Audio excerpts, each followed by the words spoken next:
میں بھی جب قلات میں گیا نا، 2 مہاراج سے ملاقات ہوئی، دونوں کی شادی نہیں ہوئی تھی. ایک تو ینگ تھے ذرا، دوسرے تھوڑے ایجڈ تھے، ان کا انٹرویو نہیں آیا. تو وہ بھی نہیں، اتنے بڑی عمر کے ہو گئے، ان کے بچے گھوم رہے ہیں وہاں. میں نے بار بار پوچھا یہ بچے آپ کے ہیں؟ کہنے نہیں میرے نہیں ہیں. پھر میں نے پوچھا یہ بچے آپ کے ہیں؟ کہنے میرے نہیں ہیں. بھائی میں نے تو شادی نہیں کی. ایک دم میرے شوق ہوا. میں نے کہا بھائی مہاراج کیا کر رہے ہو؟ قال النبی صلی اللہ علیہ وسلم تزوجوا ولا تکونوا کرہبان النصارى، نکاح کرو عیسائیوں کے پادریوں کی طرح نہ بنو. کیا کرتے ہیں؟ واتقوا اللہ الذی تساءلون به الارحام. دولہا دلہن کو سمجھایا جا رہا تھا انسان کے بچے بن جاؤ. یہ خطبہ ایسا ہے، آپ نیٹ پہ لکھو اس کا ترجمہ آ جائے گا. پنڈت جی کی الفاظ لکھو تو نیٹ بولے گا پتہ نہیں کیا بول رہا ہے بھائی، تو میری کچھ سمجھ میں نہیں آ رہا. صحیح ہے نا؟ وہ پنڈت جی سے ہی پوچھنے پڑیں گے. میں تو گیا تھا پنڈت جی سے پوچھنے کے لیے بھائی کچھ بتاؤ، لیکن میں نے کہا وہ پھر ناراض نہ ہو جائیں. پنڈت مہاراج تھے وہ، پنڈت جی تھے بھی نہیں. پتہ نہیں مہاراج میں پنڈت جی میں کیا فرق ہوتا ہے. وہ ان کے مفتی اعظم ہوتے ہوں گے شاید پنڈت، اور مہاراج نارمل مولانا ہوتے ہوں گے، تو شاید یہ ہوتا ہو، واللہ عالم. خیر، پھر اللہ نے کیا فرمایا؟ دوسری آیت جو پڑھی جاتی ہے، یا ایھا الذین آمنوا اتقوا اللہ وقولوا قولا سدیدا. ایمان والو اللہ سے ڈرو اور ہمیشہ سیدھی سیدھی بات کیا کرو. کیا کیا کرو؟ یہ نہیں کہ سچی بات. قولوا قولا صادقا نہیں کہا اللہ نے، قولوا قولا سدیدا. سدیدا کا مطلب سیدھی سیدھی، ٹیڑھی میڑھی آڑے ترچھے نہیں چل باتیں نہیں کیا کرو. اس سے فائدہ کیا ہوگا؟ یصلح لکم اعمالکم، تمہارے اعمال کو درست کر دے گا. یہ میاں بیوی کو سمجھایا جا رہا ہوتا ہے کہ ابھی سے نا سیدھی بات کرنا سیکھو. ٹوپیاں گھمانا، شوہر بیوی کو ٹوپیاں، بیگم میاں کو، پوری زندگی کس پہ چلتی ہے؟ ٹوپیوں پہ. سیدھی بات کرتے ہی نہیں. سسرال سے الگ آڑی ترچھی باتیں، سسرال والے داماد سے الگ، بیٹی سے الگ. گھروں میں جو آگ لگتی ہے وہ سیدھی باتیں کرنے سے لگتی ہے، آڑی ترچھی باتیں کرنے سے. جھوٹ پلو گھماتے ہیں باتوں کو، صحیح بات ہی نہیں کرتے. تو اس سے کیا ہوتا ہے؟ اعمال خراب ہونا شروع ہو جاتے ہیں. جب آدمی کو پتہ ہوتا ہے نا مجھ سے کوئی پوچھے گا تو مجھے سچ بولنا پڑے گا، تو وہ کام ہی ایسا نہیں کرتا کہ جواب دہی ممکن نہ ہو اس کے لیے. تو یہ میاں بیوی کو تمیز سے نصیحت کی جاتی ہے. اور پھر حدیثیں پڑھی جاتی ہیں، النکاح من سنتی، نکاح میری سنت ہے. فمن رغب عن سنتی فلیس منی، جو میری سنت پہ نہیں چلے گا وہ مجھ سے نہیں ہوگا. دولہا کو حوصلہ افزائی کی، تو بیٹا زندگی میں پہلی دفعہ کوئی انسان ڈھنگ کا کام کر رہا ہے، تو نبی کی سنت کو بولتے کیوں نہیں بھائی، زندہ کر. اور اتفاق کی بات ہے دوسری شادی میں بھی یہی خطبہ ہے، تیسری میں بھی اور چوتھی میں بھی. کیا مطلب؟ دوسری میں بھی اس کو اپریشیٹ کیا جاتا ہے، سنت کر رہا ہے، تیسری میں بھی چوتھی میں بھی. سمجھتے؟ یہ ویسے ہی درمیان میں جنرل نالج کے لیے ایک بات آ گئی تھی. میں آپ کو پتہ ہے اس ٹاپک پر آج کل بالکل بھی نہیں بولتا. تو آگے اللہ تعالیٰ کے آگے کیا حدیث میں ہے جو خطبے میں پڑھا جاتا ہے؟ قال النبی صلی اللہ علیہ وسلم تزوجوا الودود الولود فإنی مباہی بکم الامم. ایسی عورت سے نکاح کرو محبت کرے اور تمہیں اولاد زیادہ دے، میں قیامت کے دن تمہاری کثرت پہ فخر کروں گا. میاں بیوی کو سمجھایا جاتا ہے نسل مت روکنا، تمہارا ملاپ پائیدار، کامیاب، خوشیوں بھرا اور آخرت میں ترقی کا سبب جبھی ہو سکتا ہے جب تم دونوں اولاد کی کثرت چاہو. شروع میں ہی چاہتے ہیں کہ ہمارے اولاد نہ ہو، اس کی بھی نفی کی گئی. اور کیا پڑھا جاتا ہے خطبے میں؟ وقال النبی صلی اللہ علیہ وسلم تزوجوا ولا تکونوا کرہبان النصارى، نکاح کرو عیسائیوں کے پادریوں کی طرح نہ بنو. میں بھی جب قلات میں گیا نا، 2 مہاراج سے ملاقات ہوئی، دونوں کی شادی نہیں ہوئی تھی. ایک تو ینگ تھے ذرا، دوسرے تھوڑے ایجڈ تھے، ان کا انٹرویو نہیں آیا. تو وہ بھی نہیں، اتنے بڑی عمر کے ہو گئے، ان کے بچے گھوم رہے ہیں وہاں. میں نے بار بار پوچھا یہ بچے آپ کے ہیں؟ کہنے نہیں میرے نہیں ہیں. پھر میں نے پوچھا یہ بچے آپ کے ہیں؟ کہنے میرے نہیں ہیں. بھائی میں نے تو شادی نہیں کی. ایک دم میرے شوق ہوا. میں نے کہا بھائی مہاراج کیا کر رہے ہو؟ اس میں پرانے کوئی ڈائلاگ یاد ہے نا، وہ مہاراج اس طرح کے ایک دم اسٹائل سے آتا تھا، وہ مہاراج. تو میرے منہ سے ایک دم مہاراج آپ اپنی ایج دیکھو تو کیسے ہی گزارا ہو رہا ہے. تو انہوں نے کہا بھائی ہم جو مندر کے لیے قربانی دیتا ہے نا. پھر اپنے پرانے والے مہاراج کی انہوں نے مجھے تصویر دکھائی، یہ میرے پیر تھے، ان کا میں نائب بنا تھا. تو جو اپنے آپ کو مندر کی خدمت کے لیے وقف کر دیتا ہے، شادی نہیں کرتا کہ بس مندر کی خدمت ہی کرنی ہے، وہ پھر اس مندر کا مہاراج بنتا ہے. ان کا مذہب ہوگا، میں ان پہ طنز نہیں کر رہا، وہ ان کا جو مذہب ان کو سکھاتا ہے. میں نے ان سے کہا لیکن مجھے تو موقع مل گیا. میں نے کہا آپ کا مذہب آپ کو یہ کہتا ہے کہ آپ شادی نہ کریں, ہمارا مذہب ہمیں یہ کہتا ہے کہ مر رغب عن سنتی فلیس منی.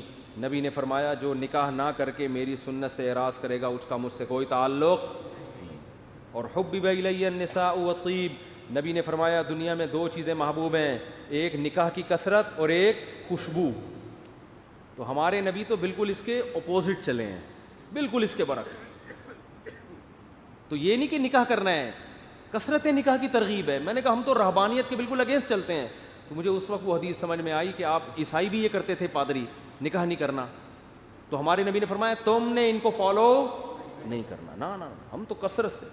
تو مجھے لگ رہا تھا وہاں بیٹھ کر کہ یہ جو مہاراج ہیں وہ مہاراج کے چہرے پر نا افسردگی کے آثار تھے. یہ پہلے والے جو مہاراج جن کا انٹرویو آیا یہ تو پھر بھی ینگ تھے, تھوڑے سے اچھے صحیح. دوسرے والے مہاراج افسردہ,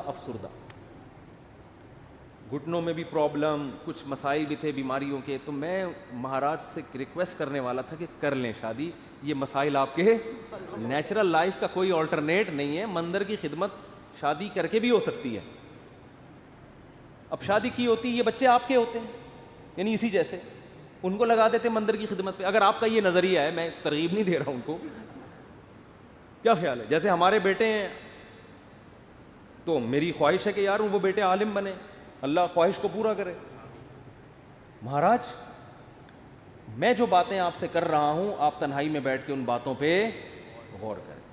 اب اللہ کرے اب تک کر رہے ہو غور. چکر میں تو ڈال دیا ہم نے, مہاراج کو ہم نے چکر میں ڈال دیا. مہاراج اب بیٹھ رہا ہوگا یار مسئلہ کیا ہے, بات تو صحیح کی ہے بندے نے, زندگی بھی برباد کر دی. پھر میں نے مہاراج سے بھی کہا, میں نے کہا یہ بھی دیکھ لینا کہ آخرت میں اس شادی نہ کرنے کا کوئی ثواب بھی ملے گا. ایسا نہ ہو کہ نہ یہاں کے رہے نہ وہاں کے رہے.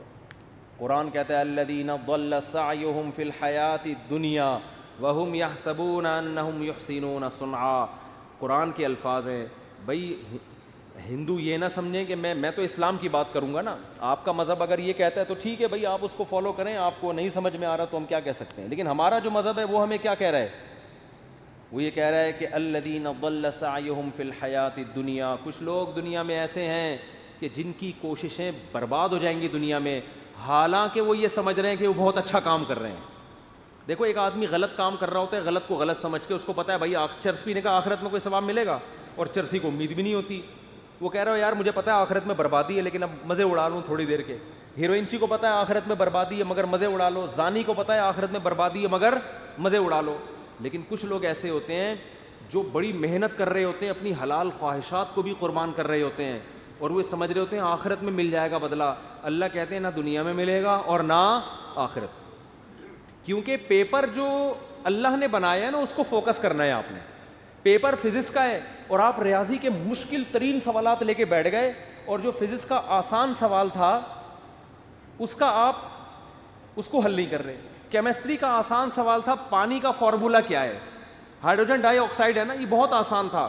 آپ کہہ رہے تو بہت آسان ہے یار, یہ نہیں حل کرتا مجھے اصل میں ایک فزکس کا ایک بڑی پیچیدہ ایکویشن ہے اس کو میں حل کر سکتا ہوں. اس کو بیٹھ کے آپ نے حل کرنا شروع کر دیا. عقل مند کہے گا بھائی تیرے سے جو پوچھا گیا ہے اس کو تو فوکس کر, جو سوال پوچھا نہیں جا رہا اس کا جواب کیوں دے رہا ہے.